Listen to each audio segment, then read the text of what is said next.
I was only 9 years old in 1961 when I first saw West Side Story, but I remember it vividly. I loved the story, basically Romeo and Juliet, but I wouldn't know that for several years. The stark feel and look of the gritty characters and tenements surrounding the star-crossed lovers, and of course, the really wonderful music by Leonard Bernstein, from his song America to the poignant words and music of his songs Tonight and Somewhere. So with Steven Spielberg's 2021 remake of West Side Story, I decided that this might be the time to do a musical analysis for the song Tonight. For me, this is a song that, even though I have listened to it many, many times, still contains a musical quality that I find intriguing and subliminal. When I hear it, I enjoy it, but the music seems to have a quality that is just slightly unexpected in a completely refreshing way. Let's start by listening to a portion of the song together.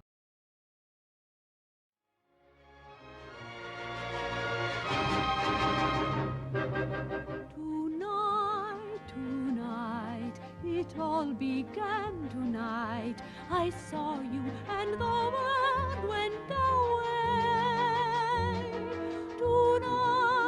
Tonight, there's only you tonight. What you are, what you do, what you say.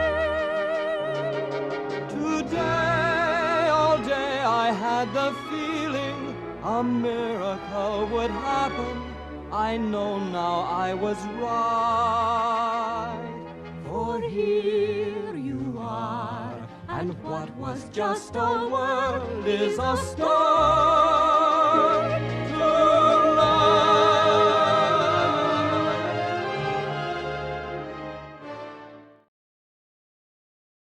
I like to start any musical analysis by transcribing the music I hear on the recording to a simpler piano reduction. This gives me the essential melody and essential harmony supporting it.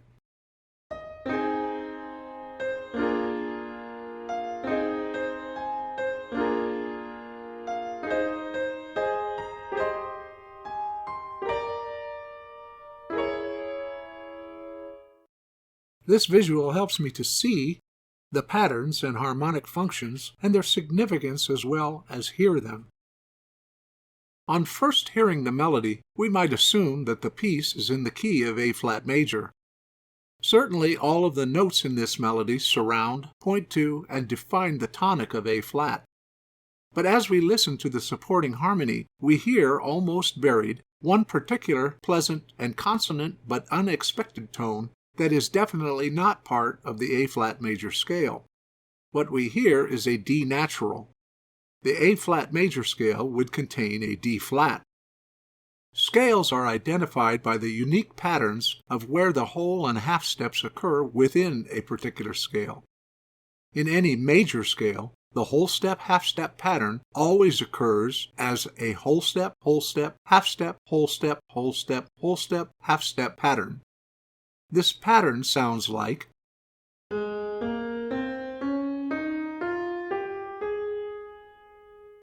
and we immediately recognize it as a major scale. What we are hearing in the song, however, is a scale that has one of its whole and half steps out of place. Notice that the whole half step pattern has become whole step, whole step, whole step, half step, whole step, whole step, half step. The change in the pattern makes this new scale sound like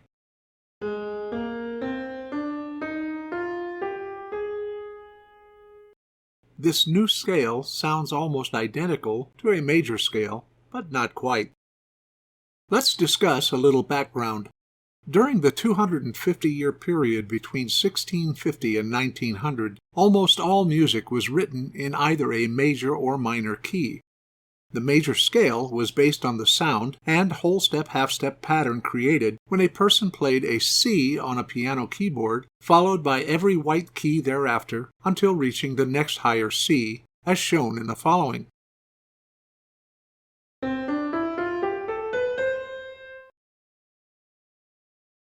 Prior to 1650, the major scale had been called the Ionian mode.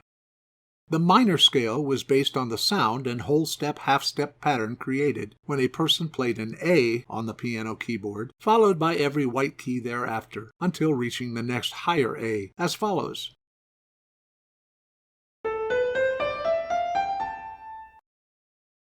Prior to 1650, the minor scale had been called the Aeolian mode. Removing the C and A as starting notes still leaves us with the scales created on all the white keys between D and D, E and E, F and F, G and G, and B and B. As you can guess, the whole step, half step patterns created by each of these scales have their own unique sound, and each had been called by its own modal name. From D to D on all the white keys is called the Dorian mode.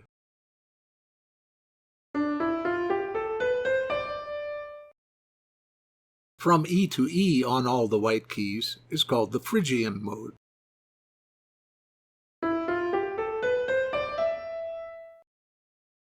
From F to F on all the white keys is called the Lydian mode.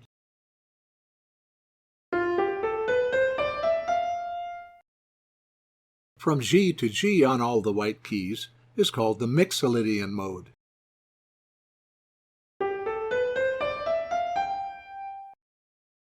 And from B to B on all the white keys is called the Locrian mode.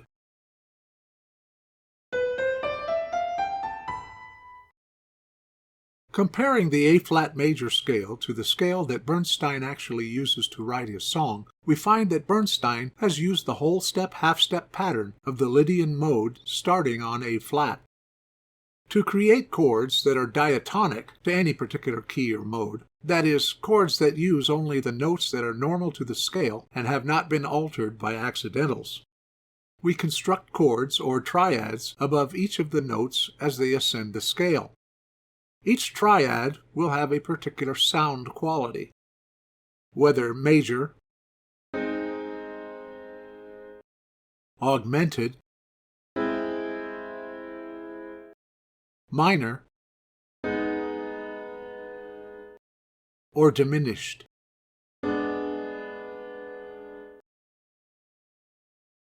Note the B-flat major and G minor triads Bernstein has used in the first verse. By the way, the A-flat pedal tone incorporated into the B-flat major triad is there only for the sake of sonority. In other words, Bernstein merely liked the way it sounded. It does not serve any functional purpose, even though it does turn the B-flat major into a B-flat dominant seventh chord. The normal dominant seventh function is not used. Let's compare these triads to the normal constructions we would find in the key of A-flat major. In the illustration, we see from the key signature that all Ds are flat. This would make our diatonic 2 chord a B-flat minor triad, and the 7 chord a G diminished triad. But notice that in the key signature for the verse, 3 flats, the Ds are all natural. And this produces an A-flat Lydian scale, wherein the 2 chord occurs as a B-flat major triad, and the 7 chord as a G minor. Let's listen to a slow-tempo piano reduction of this verse as it is played in the key of A-flat major with emphasis on its diatonic B-flat minor and the G diminished triads.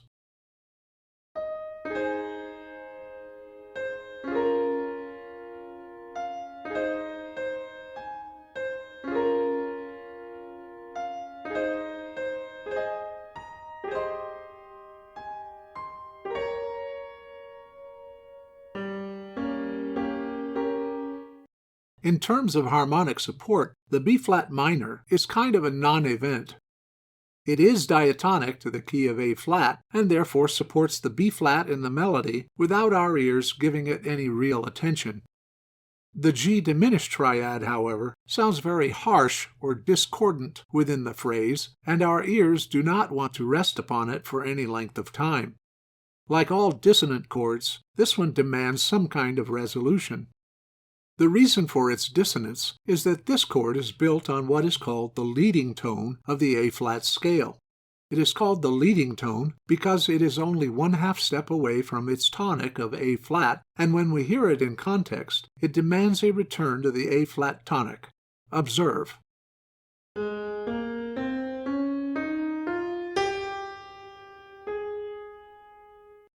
So again, the seventh scale degree, or leading tone, when heard in context with its key, will always set up a dissonance that demands to be resolved by a return to its tonic.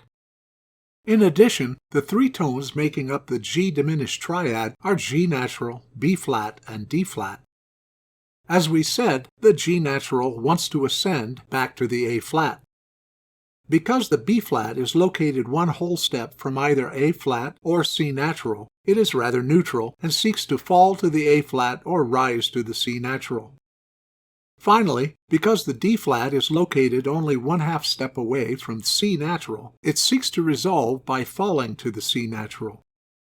This 7-to-1 resolution has a distinctive and recognizable sound.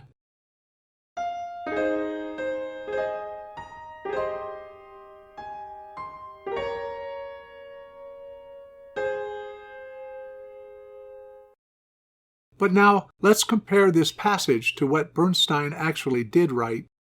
Let's see if we can gain some insight as to why he made the decision to write in this particular mode. We can't know what thoughts went through the composer's mind, nor the order in which he considered those thoughts. But we can examine the end result of the choices he made, which should provide the clues as to why he made them. First, let's listen one more time to our passage as performed in the key of A-flat major, followed immediately by the passage as written in the A-flat Lydian mode.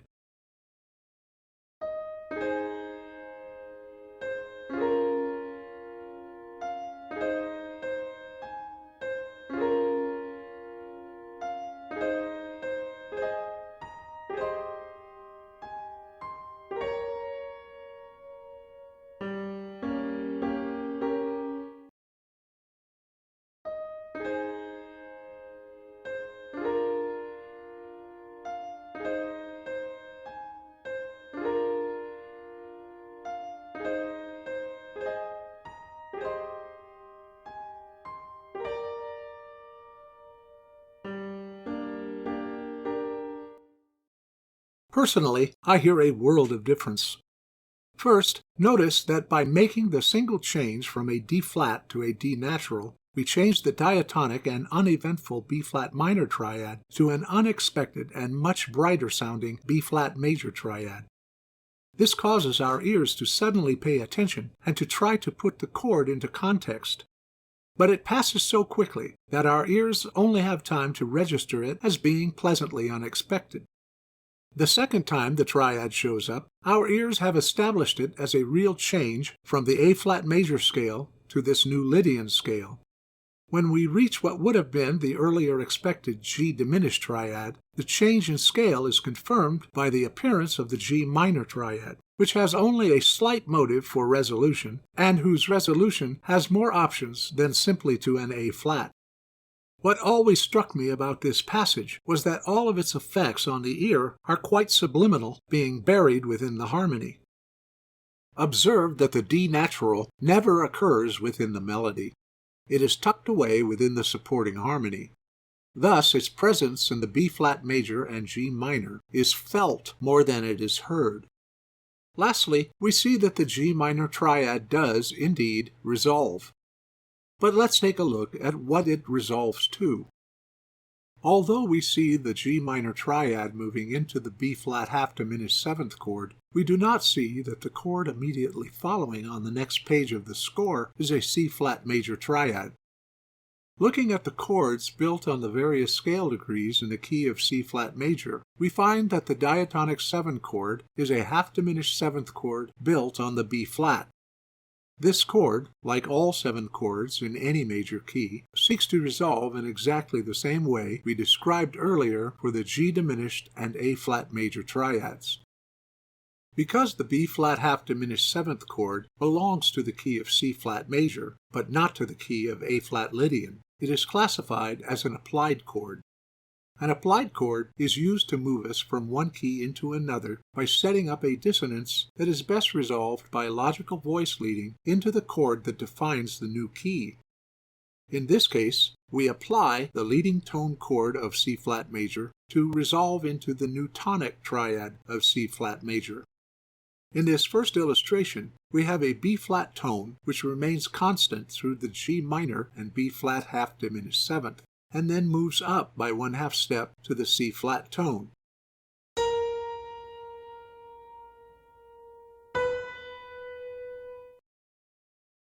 In this next illustration, we see the D natural of the G minor triad falling by 1/2 step to the D flat of the B flat half diminished seventh chord, and then another whole step to the C flat of the C flat major triad.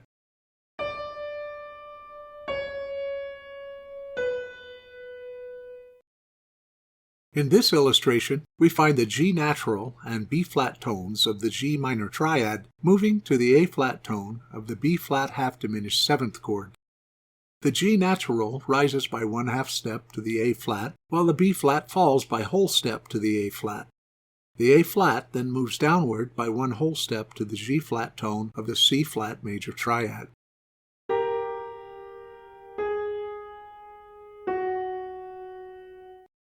And finally, we see that the G natural of the G minor triad also falls by 1 1/2 step to the F flat of the B flat half diminished seventh, which then falls by 1/2 step to the E flat of the C flat major triad.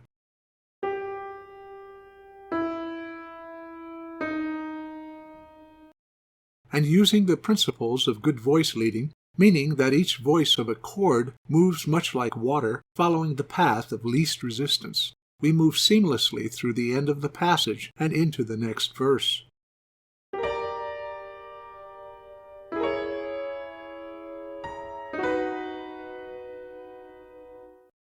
Of course, our piano rendition of verse 1 so far sounds a bit percussive, and Bernstein's elegant movement through the chords is best heard through the legato of the instruments of the orchestra.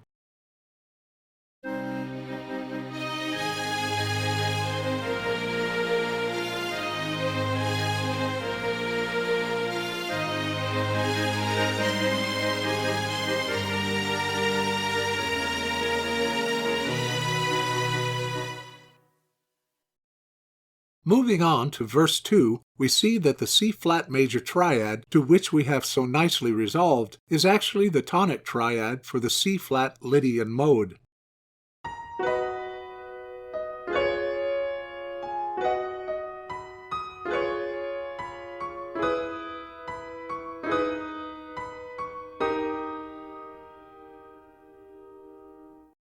But at the beginning of the second half of this second verse, Bernstein makes a switch from the C-flat Lydian mode to C-flat major, where he uses his typical elegant voice leading to push us toward the sixth chord of C-flat major, which is an A-flat minor triad.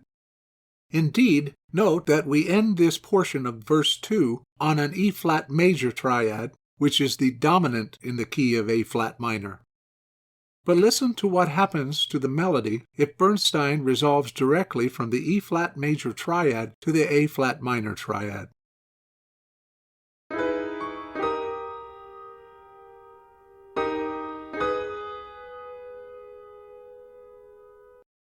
It's a satisfying enough resolution, but it is not the melody that Bernstein had in mind.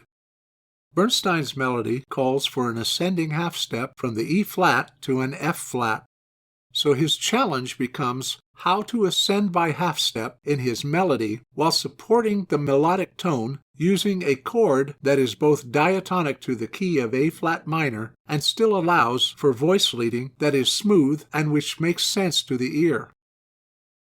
So, he chooses the 4/7 chord of A-flat minor, which is a D-flat minor seventh. Notice that the E-flat in the melody makes the half step rise to F-flat, while the E-flat in the bass line of the harmony descends a whole step to D-flat. The G natural rises smoothly by half step to the A-flat above, and the B-flat rises easily by half step to the C-flat.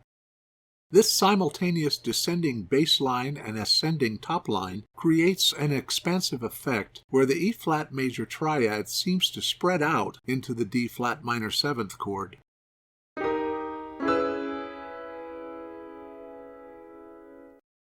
By the way, When the dominant performs its normal function of leading the ear to a chord that is diatonic within the same key, but is not the tonic triad, as is the case here, it is described as a deceptive cadence.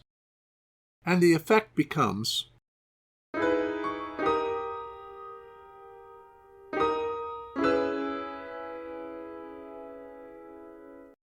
As before, it is the orchestra, rather than a piano, that demonstrates the expansive sound of this resolution most dramatically.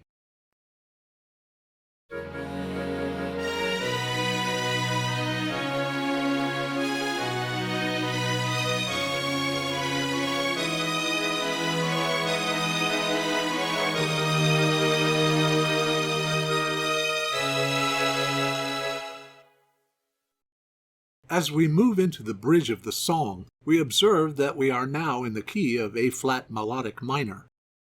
This is the relative minor to C-flat major. They are relative keys because both C-flat major and A-flat minor share the same key signature, i.e. 7 flats. The defining feature of any melodic minor is that scale degrees 6 and 7 are variable. Let's take a look at the A-flat melodic minor scale as it appears on the blackboard of a classroom.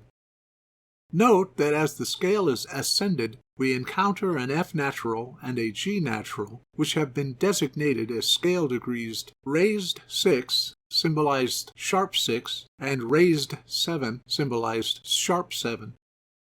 As the scale is descended, we encounter a G flat followed by an F flat, which have been designated as scale degrees lowered 7, symbolized flat 7, and lowered 6, symbolized flat 6.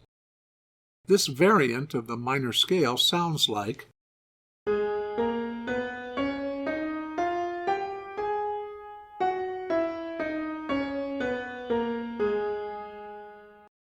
Even though the scale is written so that the variable tones are raised on the way up the scale and lowered on the way back down the scale, understand that in real music, the raised and lowered version of the tones can be used in any order or combination, either ascending or descending.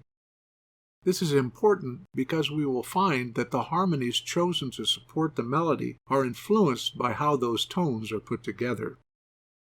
It is worth noting that even though we are in the key of A-flat minor, the A-flat minor triad is never used and never even appears. What we see are repeated occurrences of the E-flat triad, which is the dominant in the key of A-flat minor. Observe that this bridge starts and ends with the E-flat triad. In addition, we see different versions of B-flat based chords, and of course B-flat is the dominant of E-flat, which in turn is the dominant of A-flat minor. The primary function of any dominant is to define and lead our ears back to its tonic. Thus, it is actually A-flat minor's dominant, the E-flat major triad, that demands our attention throughout this bridge. Beginning with the C-flat of the D-flat minor 7th chord, Bernstein moves us horizontally using a pattern of ever-descending half-steps. From the C-flat, he moves downward 1/2 step to the B-flat, then from A-flat downward 1/2 step to G natural.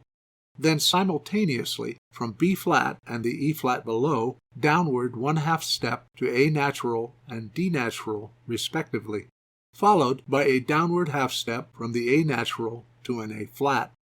Then finally, from a contemporaneous F natural and D natural, downward by half step to an E natural and D flat, respectively, and from the E natural, downward by half step to E flat. Let's listen to what this voice leading actually sounds like.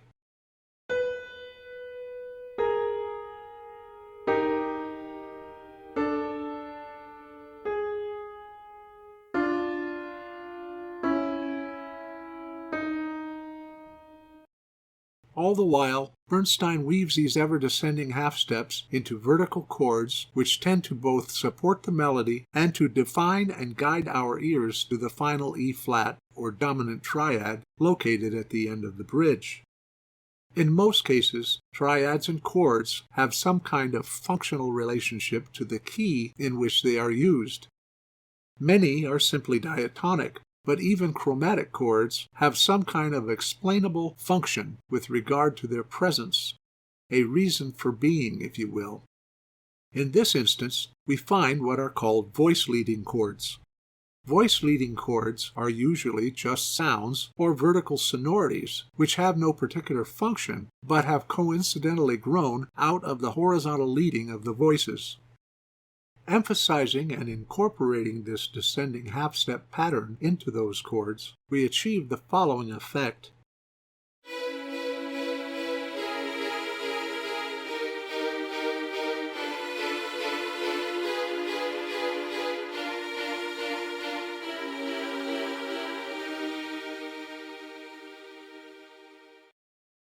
And putting it all together, melody and harmonies, with the instruments of the orchestra, we get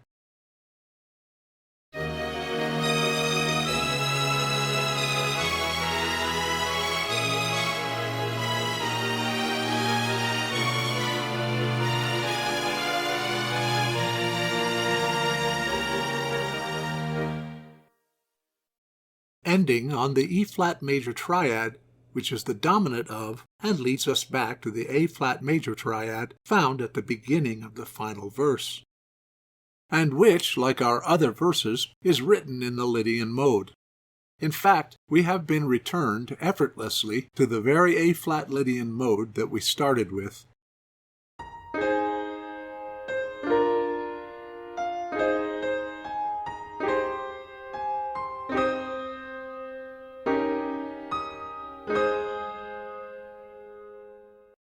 And this final verse is brought to its conclusion by the use of a truly insistent E-flat dominant seventh chord resolving to its tonic A-flat major triad. I want to end with an orchestral rendition of the section of the piece to which we have been listening, in the hopes that I can give you a better balance between the melody and the supporting harmony.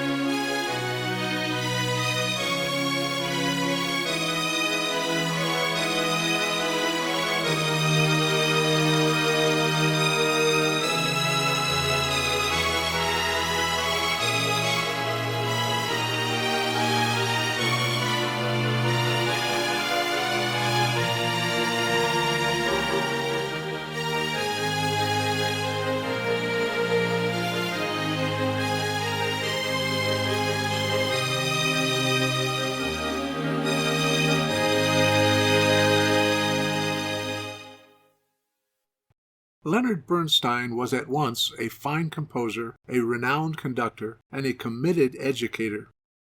From our analysis of just this song, we see that Bernstein was a master at applying what he knew about musical principles and techniques to bring about exactly the emotional connections he wanted to generate between the song and its audience in new and refreshing ways. I hope that this analysis will inspire you in the same way that Bernstein's music inspired me. It made me want to seek a musical education that would allow me to delve into the music that affected me and discover the principles and techniques that would allow me to write music that would affect others. I wish you good luck with all your musical endeavors.